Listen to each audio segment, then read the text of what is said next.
Unit 5 से जुड़े हुए टॉपिक सरफेस केमिस्ट्री यानी कि पृष्ठ रसायन।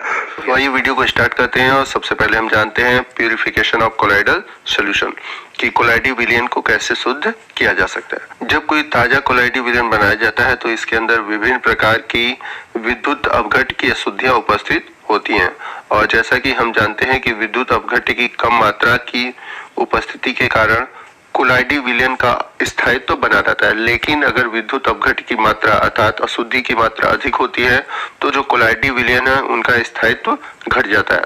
और स्थायित्व का मतलब मैंने आपको कई बार बताया है, मैं आपको फिर से बता दे रहा हूँ। स्थायित्व का मतलब है कि कोलाइडी विलयन के जो कण हैं उसमें विलयन में घूमते रहे, बैठे नहीं। अगर बैठ गए तो स्थायित्व नहीं रहेगा। तो विद्युत अपघट्य की जो ये अशुद्धियां होती है अगर बहुत कम है तो कोलाइडी विलयन स्थायी है, और यदि इन अशुद्धियों की मात्रा अधिक हो जाती है तो कोलाइडी विलयन अस्थायी हो जाते हैं, अर्थात उनकी स्थायित्व घट जाती है जिससे स्कंदन होने लगता है। इसलिए किसी भी कोलाइडी विलयन में उपस्थित इन विद्युत अपघट्य की अशुद्धियों को हटाना जरूरी होता है। तो किसी भी कोलाइडी विलयन में जो अशुद्धियां हैं अर्थात जो विद्युत अपघट्य है इनको हटाने के लिए हम लोग निम्नलिखित 3 विधियों का प्रयोग करते हैं। जो सबसे पहली विधि है वो है अपोहन, दूसरी विधि है विद्युत अपोहन और तीसरी विधि है अति सूक्ष्म फिल्टरन या अति सूक्ष्म निस्पंदन। तो आइए 1 बाय 1 हम तीनों के बारे में जानते हैं। तो हम सबसे पहले बात करते हैं अपोहन, जिसको इंग्लिश में बोलते हैं डायलिसिस, और ये मोस्ट इंपॉर्टेंट टॉपिक है आपके एग्जाम के पॉइंट ऑफ व्यू से, क्योंकि एग्जाम में इससे 60 नोट आते हैं। तो अपोहन क्या होता है और कैसे हम इस विधि द्वारा कोलाइडी विलयन को शुद्ध करते हैं, इन सभी बातों को हम लोग डिस्कस करते हैं। तो हमने देखा है कि जो जंतु झिल्ली से किसी कोलाइडी विलयन में विलेय आयनिक और अनआयनिक पदार्थों के कण निकल जाते हैं जिन्हें हम अशुद्धि कहते हैं, लेकिन जंतु झिल्ली से कोलाइडी कण बाहर नहीं निकल पाते। जब मैंने आपको पहला वीडियो बनाया तो उसमें मैंने बताया था ग्राहम का एक नियम था, और ग्राहम के अनुसार जब हम लोगों ने पढ़ा था कि जो कोलाइडी विलयन होते हैं या कोलाइडी कण होते हैं वो पार्चमेंट झिल्ली से या जंतु झिल्ली से छनते नहीं है। तो जब कोलाइडी विलयन इस झिल्ली से नहीं छनते लेकिन जो अशुद्धियां होती हैं इस झिल्ली से छन जाती हैं, तो जंतु झिल्ली के इस गुण का उपयोग हम कोलाइडी विलयन को शुद्ध करने में करते हैं। तो कैसे करते हैं आइए हम लोग इमेज के थ्रू समझते हैं। तो एक जंतु झिल्ली से बने पात्र में अशुद्ध कोलाइडी विलयन भरते हैं और इस कोलाइडी विलयन से भरे हुए पात्र को पानी में रख देते हैं, जैसा कि आपको चित्र में दिख रहा होगा। तो आप डायग्राम में देख सकते हैं कि एक पार्चमेंट मेम्ब्रेन है जो कि एक जंतु झिल्ली है और उसके अंदर कोलाइडल सॉल्यूशन है और इसके अलावा कुछ अशुद्धियां हैं। तो कोलाइडल सॉल्यूशन को इंग्लिश में लिखा है कोलाइडल पार्टिकल्स और जो अशुद्धियां हैं उसको लिखा गया है क्रिस्टलॉइड। तो क्रिस्टलॉइड क्या होते हैं, कोलाइडल सॉल्यूशन क्या होते हैं, मैंने फर्स्ट पार्ट में आपको बताया है और आप कोलाइडल सॉल्यूशन तो पढ़ते आ रहे हैं। तो जो क्रिस्टलॉइड होती हैं ये अशुद्धियां होती हैं और ये छोटे कण होते हैं। तो अब हम क्या कहते हैं, पार्चमेंट मेम्ब्रेन में जो अशुद्ध कोलाइडल सॉल्यूशन है उसको हम भर लेते हैं और फिर एक ऐसे पात्र में रखते हैं जिसमें पानी भरा हुआ है। तो पानी में जब हम इसको डुबोते हैं तो विसरण के कारण जो इसके अशुद्धियां हैं क्रिस्टलॉइड है वो धीरे धीरे पानी में चले जाते हैं और इस प्रकार से पार्चमेंट मेम्ब्रेन के अंदर सिर्फ बच जाता है आपका कोलाइडल सॉल्यूशन। तो यदि हम बात करें जंतु झिल्ली के गुण के अनुसार जो कोलाइडी विलयन में उपस्थित जो अशुद्धियां होती हैं वो झिल्ली के बाहर स्थित पानी में विसरित हो जाती हैं और इस तरह धीरे धीरे पूरी अशुद्धियां झिल्ली से बाहर होकर पानी में चली जाती हैं। तो इसके लिए आपको विसरण पता होना चाहिए। अगर आपने क्लास 10th में पढ़ा होगा तो विसरण होता क्या मैं आपको बता देता हूँ। जब कोई कण चाहे वो ठोस हो, द्रव हो या फिर गैस हो, वो अधिक सांद्रता से कम सांद्रता की ओर जाता है तो उसे हम बोलते हैं विसरण। तो जो पार्चमेंट मेम्ब्रेन में भरा हुआ कोलाइडल सॉल्यूशन है उसकी सांद्रता अधिक है, लेकिन जब वो पानी में रखा जाता है तो पानी में सांद्रता क्या होती है, कम होती है। तो इसके जो कण हैं अधिक सांद्रता से किधर जा रहे हैं, कम सांद्रता की ओर, मतलब कोलाइडी विलयन से जा रहे हैं पानी में। तो इसलिए यहाँ पर क्या हो रहा है, विसरण हो रहा है। तो विसरण गुण के कारण ही उसमें जो अशुद्धियां होती हैं वो जल में चली जाती हैं और उसमें जो पात्र देख रहे हैं उसमें एक तरफ से पानी डाला जाता है और दूसरी तरफ से पानी निकलता रहता है, क्योंकि वो अशुद्धियों को बार बार धोकर अपने साथ बाहर निकलता रहता है और ये पूरी प्रक्रिया कहलाती है अपोहन। और इस विधि द्वारा कोलाइडी शुद्धिकरण को हम अपोहन विधि कहते हैं। तो अभी जब हम लोगों ने ऊपर की ओर अपोहन विधि पढ़ा तो ये जो विधि है बहुत ही धीमे चलती है। क्यों? क्योंकि इसमें जो विद्युत अपघट्ट होते हैं या जो अशुद्धियां होती हैं बहुत धीरे धीरे विसरित होती हैं, इसलिए इसमें बहुत अधिक समय लगता है। इसलिए ऊपर वाली जो अपोहन विधि है उसमें जंतु झिल्ली वाले पात्र में कोलाइडल विलयन भरा हुआ होता है और इसके दोनों तरफ इलेक्ट्रोड्स लगा देते हैं। नाम में क्या है जो हम लोग विधि पढ़े वो क्या है? विद्युत अपोहन।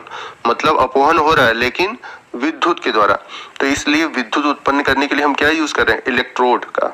तो जब हम क्या करते हैं कि सेम वैसे ही मेम्ब्रेन में हम भर देते हैं कोलाइडी विलयन और 2 इलेक्ट्रोड्स लगा देते हैं और जब इन दोनों इलेक्ट्रोड्स पर विद्युत क्षेत्र लागू कर देते हैं तो विद्युत अपघट्ट में उपस्थित जो आयन होते हैं वे विपरीत आवेशित इलेक्ट्रोड की तरफ तीव्र वेग से गति करते हैं और अपोहन की घटना बहुत शीघ्रता से संपन्न होती है।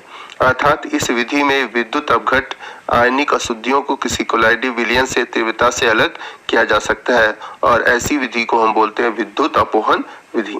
तो जैसा कि इमेज में आप देख सकते हैं, आपके बाएं तरफ केवल अपोहन विधि दिया हुआ है और जो दाएं तरफ दिया है वो दिया है आपको विद्युत अपोहन। तो विद्युत अपोहन में आप अपोहन की भांति सभी चीजें, बस आपको दिख रहा होगा कि 2 इलेक्ट्रोड्स बढ़े हुए हैं। आप कलर एरो से देख सकते हैं कि आपको दोनों इलेक्ट्रोड्स दिखाई दे रहे होंगे। तो ये दोनों इलेक्ट्रोड में जब हम करंट पास करते हैं तो करंट देते ही वो पर्चामेंट झिल्ली के अंदर जो अशुद्धियां होती हैं, जो आयन होते हैं, अगर पॉजिटिव आयन है तो वो निगेटिव प्लेट की ओर जाएगा, अगर निगेटिव आयन है तो वो पॉजिटिव प्लेट की ओर जाएगा। तो इस प्रक्रिया में बस यही फायदा है कि जो टाइम होती है उस टाइम की बचत होती है, क्योंकि अपोहन में बहुत अधिक समय लगता है परंतु विद्युत अपोहन में बहुत कम समय लगता है। बाकी दोनों का जो तरीका है वो सेम है। आइए नेक्स्ट बात करते हैं हम तीसरी विधि की, अति सूक्ष्म फिल्टरन, या इसे हम बोलते हैं अति सूक्ष्म निस्पंदन, इंग्लिश में बोलते हैं अल्ट्रा फिल्ट्रेशन।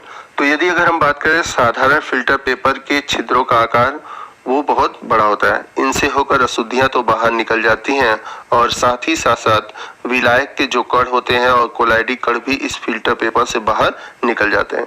इसलिए किसी अशुद्धि को कोलाइडी विलयन से दूर करना बहुत ही कठिन होता है। तो कोलाइडी विलयन को हम साधारण फिल्टर पेपर के द्वारा अलग नहीं कर सकते। यदि हम साधारण फिल्टर पेपर के द्वारा अगर अलग करते हैं तो जो कोलाइडी कण है इन छिद्रों से बाहर निकल आते हैं, क्योंकि जो फिल्टर पेपर होते हैं, साधारण फिल्टर पेपर, उनमें जो पोर होते हैं, जो छिद्र होते हैं वो बहुत बड़े होते हैं। तो इस विधि में हम साधारण फिल्टर पेपर का प्रयोग नहीं करते।